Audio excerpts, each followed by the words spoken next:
Halo semuanya, bertemu kembali di channel YouTube saya. Kali ini saya akan membahas materi berkaitan dengan statistika.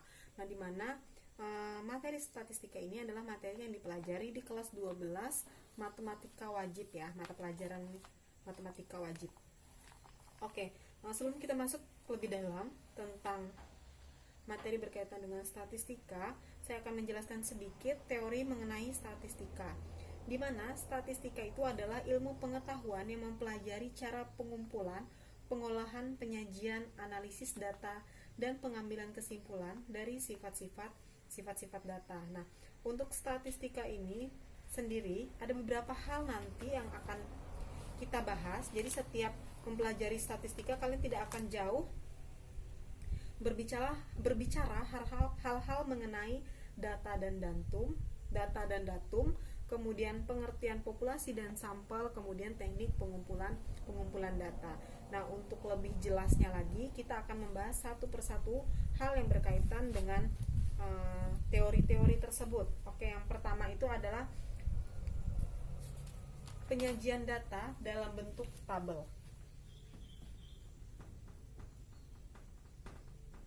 Penyajian data dalam bentuk tabel ya. Oke. Nah, untuk penyajian data dalam bentuk tabel ini sendiri dibagi menjadi dua. Yang pertama itu adalah tabel distribusi frekuensi tunggal.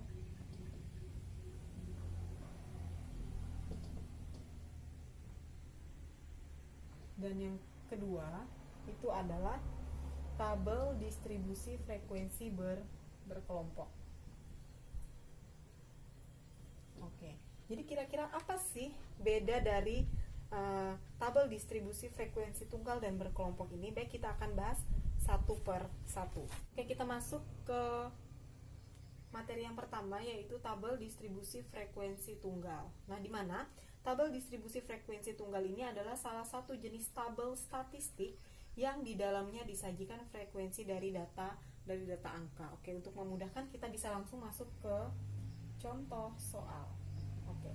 Nah, di sini soalnya adalah diketahui data nilai ulangan matematika dari 40 siswa kelas 12 SMA Kartika sebagai berikut. Ada 8, 6, 7, 7, 9, 6, 5, 6, 7, 9, 9, 7, 5, 6, 6, 8, 8, 7, 4, 8, 8, 8, 7, 7, 6, 4, 7, 9, 10, 7, 6, 7, 9, 6, 8, 10, 5, 9, 8, 6. Perintahnya adalah sajikan data di atas dalam bentuk tabel distribusi frekuensi tunggal. Baik, kita akan masuk ke penyelesaian. Langkah pertama yang harus kita lakukan itu adalah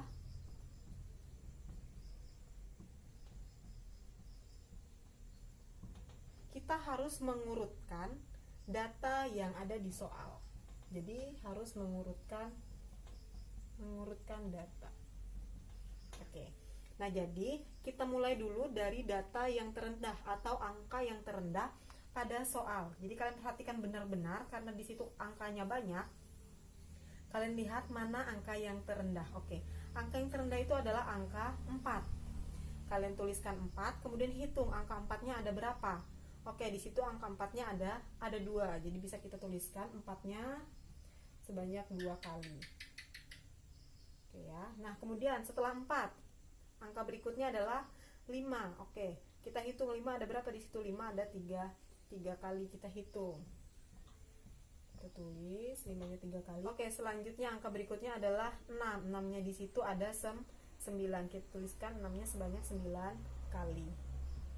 1, 2, kemudian 3, 4, 5, 6, 7, 8, 9. Selanjutnya itu adalah angka 7. Sambil kalian hitung angka 7-nya ada berapa.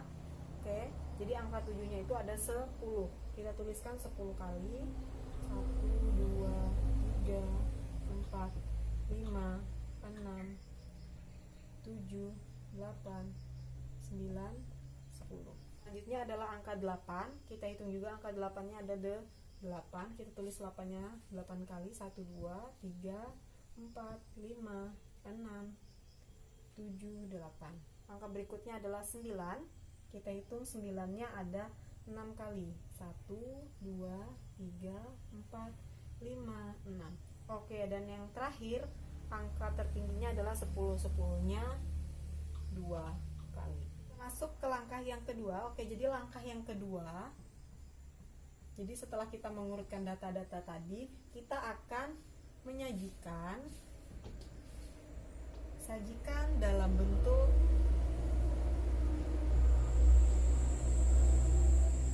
tabel distribusi frekuensi. Baik, berikut ini adalah bentuk tabel frekuensinya.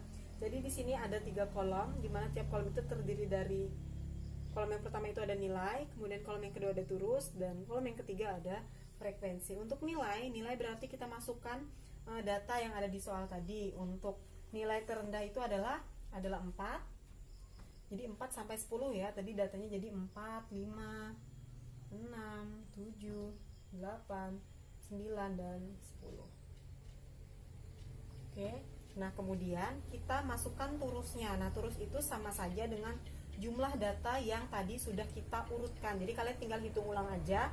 Untuk 4 itu ada 2. Kemudian untuk 5 itu ada 3 tadi. Kemudian untuk 6 itu ada 9. 1, 2, 3, 4, 5. 1, 2, 3, 4. Oke, kemudian untuk 7 itu ada 10. Oke. Nah, kemudian untuk nilai 8 itu ada 8 turusnya. Kemudian untuk 9 itu jumlah turusnya ada 6. Kemudian untuk yang ke-10 itu ada 2. Nah, kita tinggal tuliskan frekuensinya dalam bentuk angka. 2, kemudian 3, kemudian 9, kemudian 10, kemudian 8, 6 dan 2.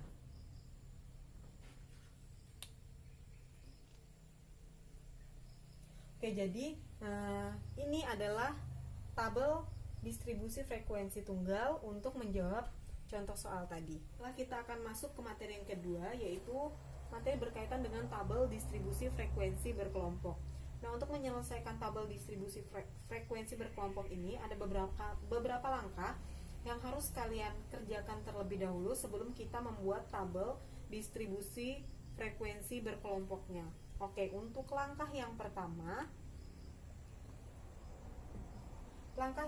itu kalian harus menentukan nilai terkecil dan terbesar dari data yang belum diurutkan, sehingga nanti dapat ditentukan jangkauannya atau rentangnya. Nah, jadi nanti kalian lihat nih di data yang belum diurutkan itu, kalian cek secara teliti untuk nilai terbesarnya berapa dan nilai terkecilnya berapa, supaya nanti kalian bisa mendapatkan nilai dari jangkauannya, di mana rumus dari jangkauan itu sendiri adalah jangkauan, jadi disingkat dengan J, adalah sama dengan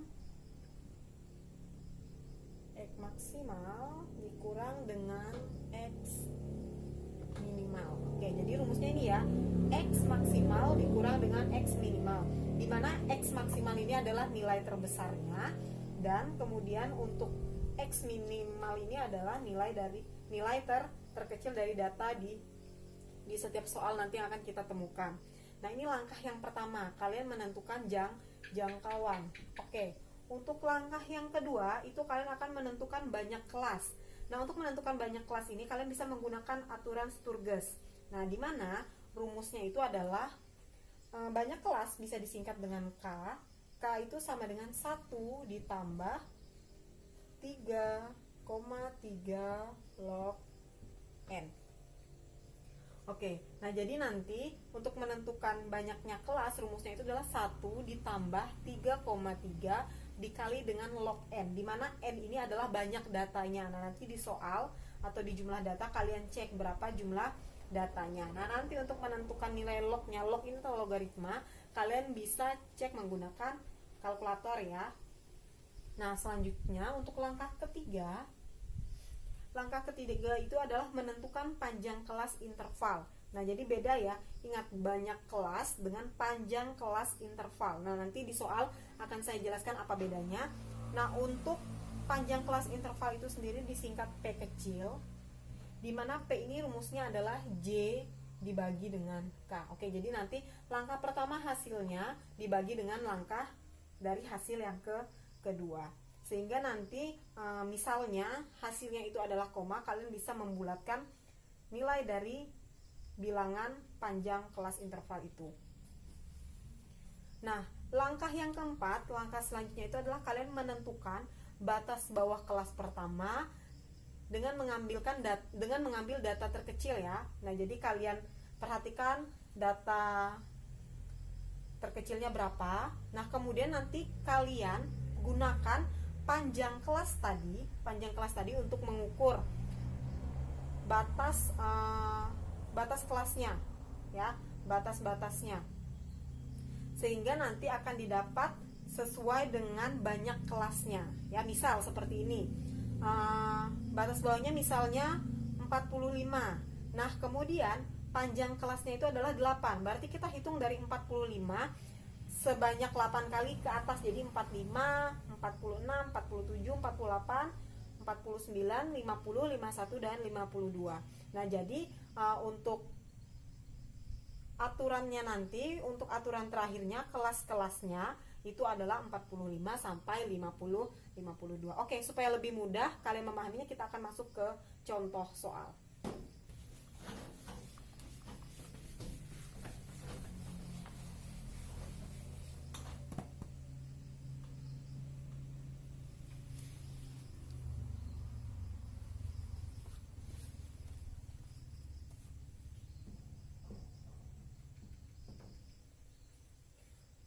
Oke, untuk contoh soalnya, data nilai ujian masuk calon karyawan di sebuah perusahaan sebagai berikut: 50, 52, 55, 60, 58, 48, 45, 65, 70, 72, 66, 68, 75, 74, 80, 85, 90, 88, 76, dan seterusnya sampai yang terakhir itu adalah 46. Nah, perintah dari soal adalah buatlah tabel distribusi frekuensi berkelompok dari data tersebut. Nah, caranya sama. Pertama-tama tadi kita mulai dari langkah pertama, kedua, ketiga, sampai nanti langkah yang terakhir. Nah, setelah langkah terakhir selesai, baru kalian nanti masukkan ke tabel distribusi frekuensi berkelompoknya. Oke, kita masuk ke langkah yang pertama. Langkah pertama tadi adalah menentukan jangkauan, dimana rumus dari jangkauan itu adalah X maksimal dikurang dengan X minimal. Oke ya. Nah, kita cek di data X maksimalnya itu berapa. Oke, X maksimal atau nilai terbesarnya itu adalah 95. Kemudian untuk X minimalnya, nilai terkecilnya atau terendahnya itu adalah 45. Jadi 95 dikurang 45 sama dengan 50. Oke, kita sudah dapat jangkauannya. Kita masuk ke langkah yang kedua. Di mana langkah kedua ini kita akan mencari banyak kelas dengan menggunakan aturan Sturges. Di mana rumusnya itu adalah K sama dengan 1 ditambah 3,3 log N. Oke. Nah, jadi sambil kalian bisa hitung N-nya berapa ya, jumlah dari data yang ada di soal. Oke, kita masukkan 1 ditambah 3,3 log. Oke, jadi jumlah N-nya ada 40. 1 ditambah 3,3 dikali log dari 40. Oke, log dari 40 kalian bisa sambil cek di kalkulator.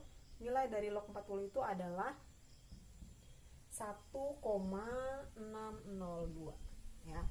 Nah, sehingga 1 ditambah 3,3 dikali 1,602 itu adalah 5,2866. Oke, 1 ditambah 5,2866 itu adalah 6,2866, atau dibulatkan menjadi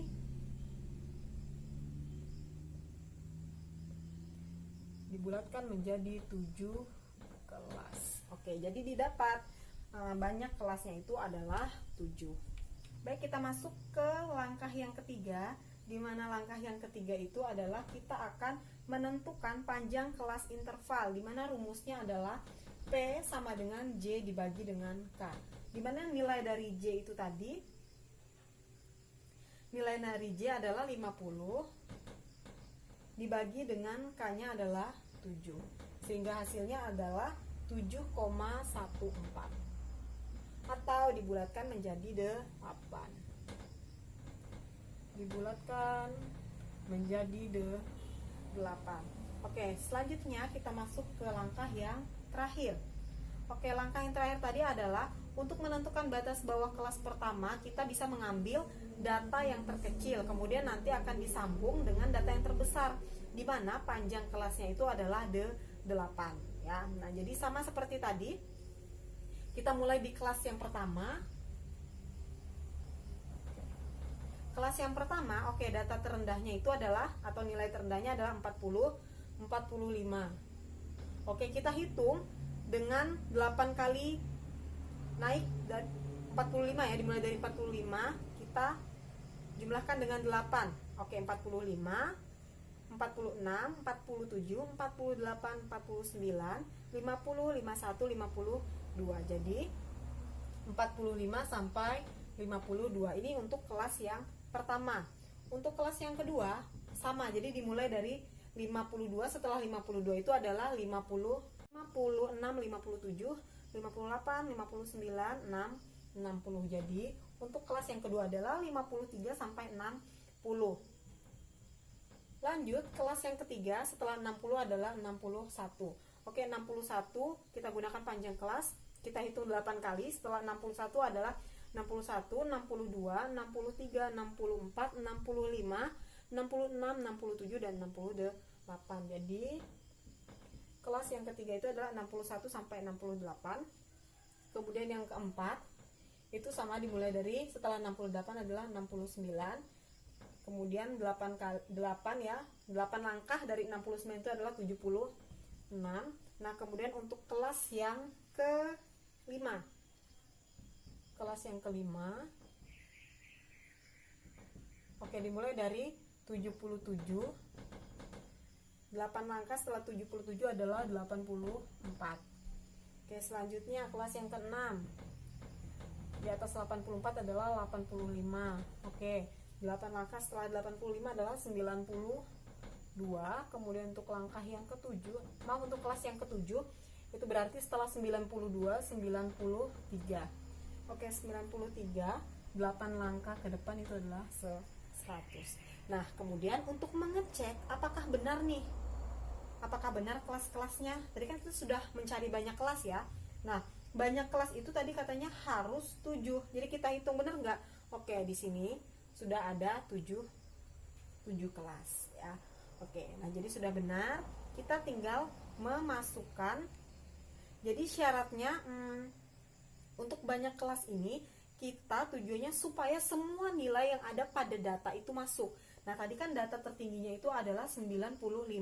Nah, di sini batas kelas yang terakhir 7 itu adalah 93 sampai 100. Nah, berarti 95 itu kan di antara 93 sampai 100. Nah, misal kita sudah sampai di kelas yang terakhir, tetapi datanya ada yang tidak masuk. Nah, berarti otomatis jumlah kelas kita salah. Jadi kita bisa cek kembali untuk jumlah kelasnya.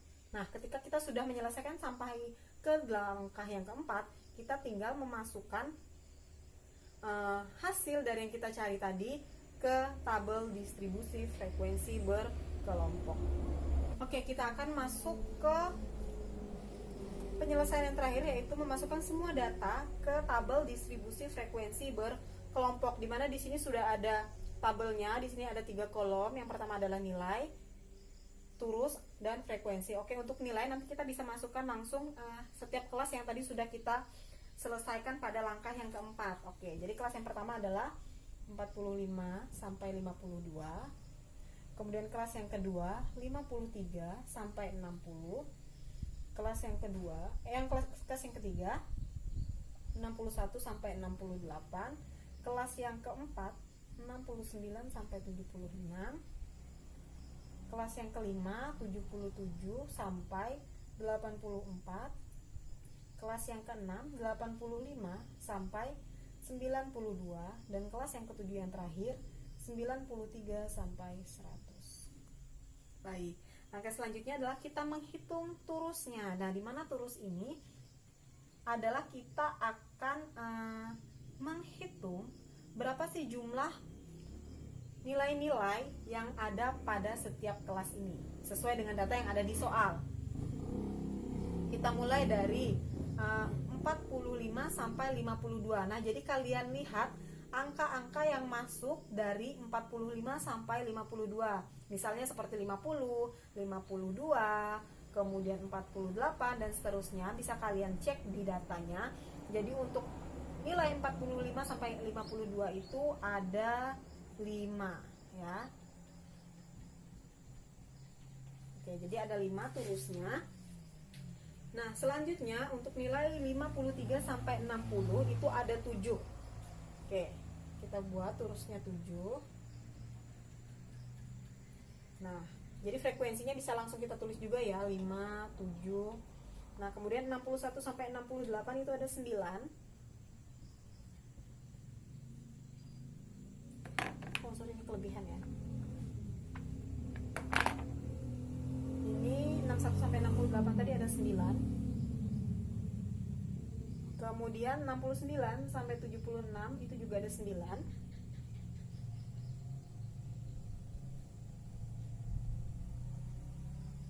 Oke, 9. Kemudian 77 sampai 84 itu ada 3.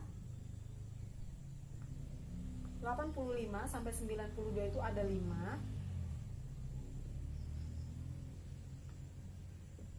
Kemudian 93 sampai 100 itu ada 2. Oke, jadi untuk memastikan bahwa nilai frekuensinya itu sama dengan N, bisa langsung kita hitung ya. Jadi 5 tambah 7 ditambah 9 ditambah 9 ditambah 3 ditambah 5 ditambah 2 itu sama dengan 40. Oke, baik, sekian untuk jawaban dari tabel distribusi frekuensi berkelompok pada contoh yang sudah kita selesaikan. Semoga penjelasan dari saya bermanfaat, mudah dimengerti dan dipahami. Terima kasih.